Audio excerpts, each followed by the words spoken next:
The ceasefire proposal put forward by the United States has been met with total opposition from Russia, Ukraine, and the European Union.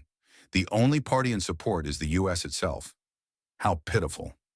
This ceasefire agreement reveals a ridiculous truth.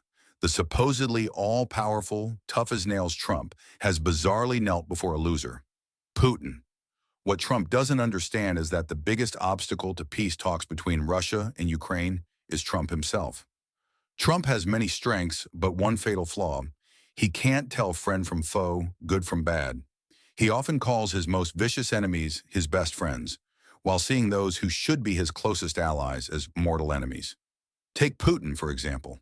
Deep down, he's anti-American, anti-Trump, anti-humanity. He's no different from Hitler, and his current situation is just like Hitler in April 1945. Terrified, hiding in a bunker, hanging by a thread, and about to be completely destroyed. At a time like this, even the slightest signal of kindness would make him weep with gratitude. Yet Trump isn't offering him a branch of olive. He's handing over an entire forest. And this cunning devil Putin, despite being thrilled on the inside, has the audacity to put on a show, pretending that he doesn't even care about the U.S., making endless demands, utterly absurd ones at that. A few months ago, he wouldn't have dared dream of making a single demand.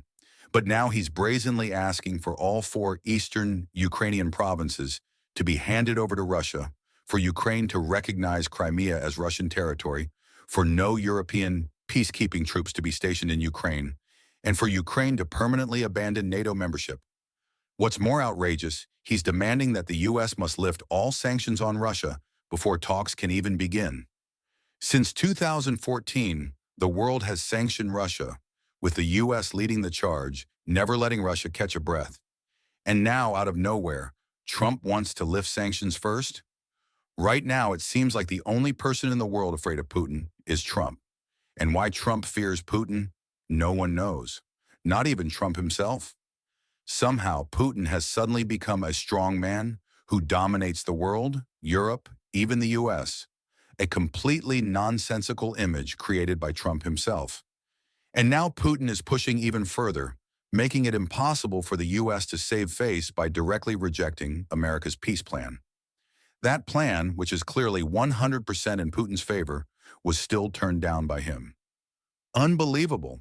Saying Trump can't tell friend from foe has never been clearer than it is now. Putin has reached such a despicable low that Trump should have immediately rebuffed him without giving him the slightest courtesy. Yet Trump doesn't even dare to get mad at him. Instead, Trump turns around and lashes out at Zelensky as if Zelensky were the one being unreasonable. In reality, Zelensky hasn't said much. He simply believes the peace proposal gives too much to Russia. If you ask Ukraine to recognize Crimea as Russian, he can't agree because Ukraine's constitution already defines Crimea as its permanent territory. But Trump attacks him mercilessly, calling him a villain, an obstacle to peace. Even an illegitimate leader, the worst of the worst. It's completely baffling and incredibly disheartening. If you can't tell who your enemies are, how can you fight them? You might end up fighting your own friends and letting your real enemies go free.